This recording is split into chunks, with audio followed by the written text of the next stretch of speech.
Hi hello welcome to ನನ್ನೂರು ನನ್ನ ಏರಿಯಾಗೆ ಸ್ವಾಗತ ಸುಸ್ವಾಗತ. ಫ್ರೆಂಡ್ಸ್, ಇವತ್ತು ನಾನು ನಿಮ್ಮ ಮುಂದೆ ಇನ್ನೊಂದು ಹೊಸ ವಿಡಿಯೋದೊಂದಿಗೆ ಬಂದಿದ್ದೇನೆ. ಇವತ್ತು ನಾನು ನಿಮಗೆ ಮಹಾಕೂಟಕ್ಕೆ ಕರೆದುಕೊಂಡು ಹೋಗ್ತಾ ಇದ್ದೀನಿ. ಇದು ಬಾಗಲಕೋಟ್ ಜಿಲ್ಲೆಯಲ್ಲಿರುವ ಬದಾಮಿ ತಾಲೂಕಿನಲ್ಲಿ ಬರುವ ಮಹಾಕೂಟ. ಈ ಮಹಾಕೂಟದಲ್ಲಿ ಮಹಾಕೂಟೇಶ್ವರ ದೇವಸ್ಥಾನ ಇದೆ. ಇದು ಬದಾಮಿಯಿಂದ 15 ಕಿಲೋಮೀಟರ್ ದೂರದಲ್ಲಿ ಹಾಗೂ ಪಟ್ಟದಕಲ್ಲಿನಿಂದ 12 ಕಿಲೋಮೀಟರ್ ದೂರದಲ್ಲಿ ಇರುವ ಪುಣ್ಯಕ್ಷೇತ್ರ. ಮಹಾಕೂಟ ಇದನ್ನು ದಕ್ಷಿಣ ಕಾಶಿ ಎಂದು ಕರೆಯುತ್ತಾರೆ. ಹಾಗೂ ಇಲ್ಲಿ ಅನೇಕ ಶಿವಲಿಂಗಗಳ ಕೂಟವಾಗಿದ್ದರಿಂದ ಇದನ್ನು ಮಹಾಕೂಟ ಎಂದು ಕರೆಯುತ್ತಾರೆ. ಮತ್ತು ಇಲ್ಲಿನ ದ್ರಾವಿಡ ಶೈಲಿಯ ಮಹಾಕೂಟೇಶ್ವರ ದೇವಾಲಯವು ಅತ್ಯಂತ ಪ್ರಸಿದ್ಧವಾಗಿದೆ. ಇವಾಗ ನಾವು ಇದು ಮಹಾಕೂಟೇಶ್ವರ ದೇವಸ್ಥಾನಕ್ಕೆ ಮಹಾಕೂಟಕ್ಕೆ ಹೋಗುವ ಎಂಟ್ರೆನ್ಸು. ಇಲ್ಲಿಂದ ಒಳಗಡೆ ಹೋದರೆ ನಿಮಗೊಂದು ದ್ವಾರ ಬಾಗಿಲು ಕಾಣುತ್ತದೆ. ಇದು ಇತ್ತೀಚಿನ ದ್ವಾರ ಬಾಗಿಲು. ಇದು ಎಂಟ್ರೆನ್ಸ್ ಅಲ್ಲ, ಆ್ಯಕ್ಚುಲಿ ಎಂಟ್ರೆನ್ಸ್ ಇರೋದು ವಿಡಿಯೋದ ಕೊನೆಯದಲ್ಲಿ. ಎಂಟ್ರೆನ್ಸ್ ನಿಮಗೆ ಈ ಪುರಾತನವಾದ ಜನರು ದೇವಸ್ಥಾನಕ್ಕೆ ಯಾವ ಕಡೆಯಿಂದ ಬರ್ತಿದ್ರು ಅನ್ನೋದನ್ನು ಈ ವಿಡಿಯೋದ ಕೊನೆಯಲ್ಲಿ ನಿಮಗೆ ತೋರಿಸ್ತಾ ಇದ್ದೀನಿ. ಇದು ಇತ್ತೀಚಿನ ದಿನಗಳಲ್ಲಿ ನಿರ್ಮಿಸಿದ ದ್ವಾರ ಬಾಗಿಲು. ಈಗಿನ ಎಂಟ್ರೆನ್ಸ್ ಇದಾಗಿದೆ. ಈ ಎಂಟ್ರೆನ್ಸ್ ಮುಖಾಂತರ ನಾವು ದೇವಸ್ಥಾನಕ್ಕೆ ಒಳಗಡೆ ಪ್ರವೇಶ ಮಾಡ್ತೀವಿ.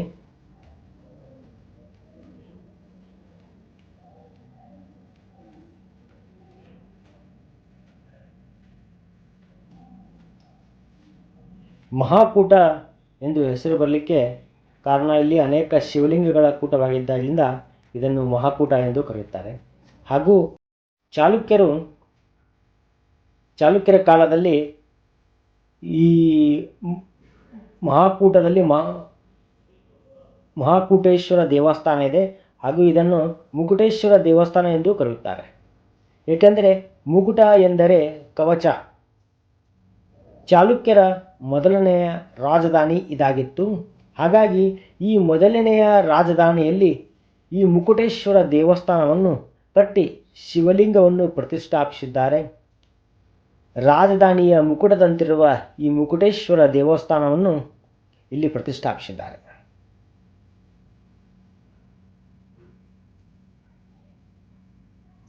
ಮೊದಲನೆಯದಾಗಿ ನಾವು ಈ ಮುಕುಟೇಶ್ವರ ದೇವಸ್ಥಾನ ಮಹಾಕೂಟೇಶ್ವರ ದೇವಸ್ಥಾನಕ್ಕೆ ದರ್ಶನ ಮಾಡೋಣ.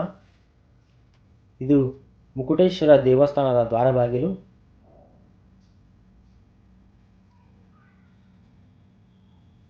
ದೇವಸ್ಥಾನದ ಒಳಗಡೆ ಶಿವಲಿಂಗವನ್ನು ಪ್ರತಿಷ್ಠಾಪಿಸಿದ್ದಾರೆ.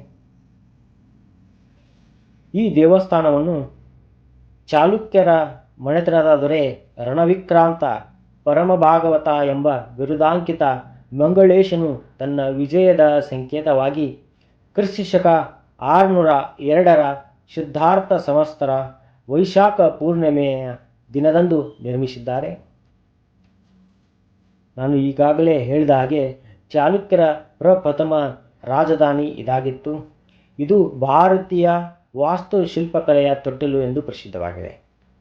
ಏಕೆಂದರೆ ಚಾಲುಕ್ಯರು ಈ ಶಿಲ್ಪಕಲೆಗೆ ಅತ್ಯಂತ ಹೆಚ್ಚಿನ ಪ್ರಾಮುಖ್ಯತೆಯನ್ನು ಕೊಟ್ಟಿದ್ದರು. ಈ ಶಿಲ್ಪಕಲೆಯನ್ನು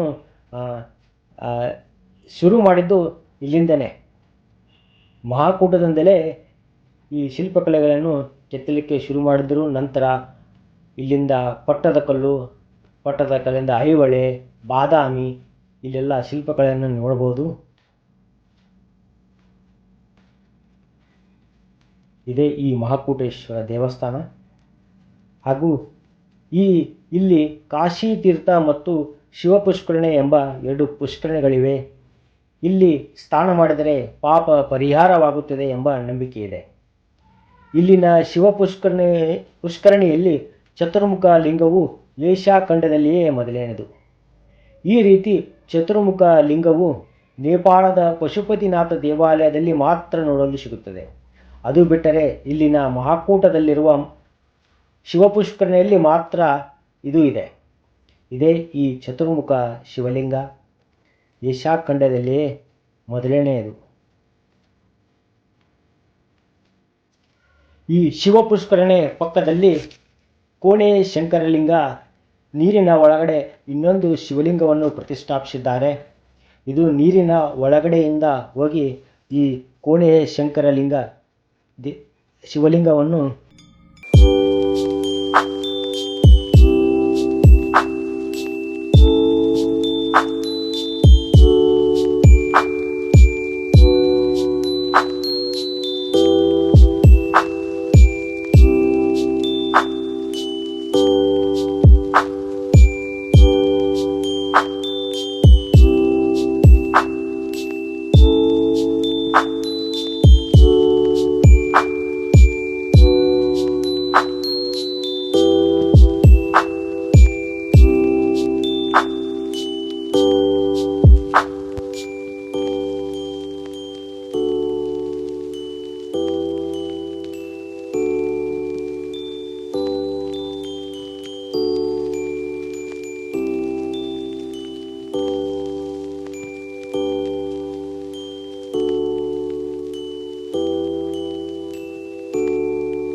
ಇಲ್ಲಿ ಮತ್ತು ದೇವಸ್ಥಾನ ಒಳಗಡೆ ಮತ್ಸ್ಯ ಚಕ್ರ ಮೇಲುಗಡೆ ಚಾವಣಿ ಮೇಲೆ ತುಂಬ ಚೆನ್ನಾಗಿ ಕೆತ್ತನೆ ಮಾಡಿದ್ದಾರೆ. ಹಾಗೂ ವಿಂಡೋ ಕಿಟಕಿಯಲ್ಲಿ ಸಹ ಈ ಮತ್ಸ್ಯ ಚಕ್ರವನ್ನು ಕೆತ್ತನೆ ಮಾಡಿ. ಪ್ರತಿಯೊಂದು ದೇವಸ್ಥಾನದ ಮುಂದುಗಡೆ ಈ ಬಸವಣ್ಣನನ್ನು ಪ್ರತಿಷ್ಠಾಪಿಸಿದ್ದಾರೆ. ಈ ಬಸವಣ್ಣನದ ವಿಶೇಷತೆ ಏನಂದರೆ, ಎಲ್ಲ ಬಸವಣ್ಣದಲ್ಲಿ ಎರಡೂ ಕಾಲುಗಳನ್ನು ಮಡಚಿಕೊಂಡು ಇರುತ್ತದೆ, ಆದರೆ ಇಲ್ಲಿ ಒಂದು ಕಾಲು ಮುಂದುಗಡೆ ಇದೆ.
ಇದು ಕಾಶಿ ತೀರ್ಥ.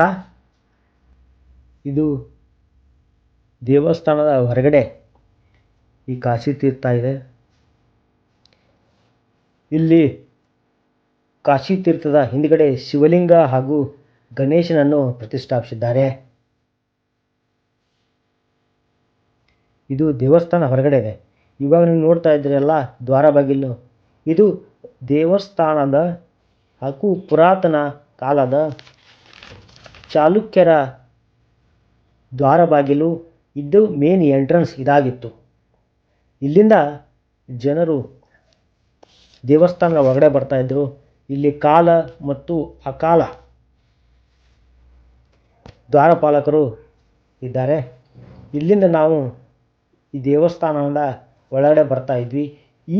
ಈ ದೇವಸ್ಥಾನದ ಎಂಟ್ರೆನ್ಸ್ ಏನಿದೆಯಲ್ಲ, ಇದು ಇಲ್ಲಿಂದ ನಿಮಗೆ ಬನಶಂಕರಿಯಿಂದ ಬದಾಮಿಯಿಂದ ಇಲ್ಲಿಂದ ಜನರು ಈ ಮಹಾಕೂಟಕ್ಕೆ ಬರ್ತಾ ಇದ್ದಾರೆ. ಈಗಾದರೂ ಸಹ ಕಾಲ್ನಡಿಗೆಯಲ್ಲಿ ಜನರು ಬದಾಮಿಯಿಂದ ಬನಶಂಕರಿಯಿಂದ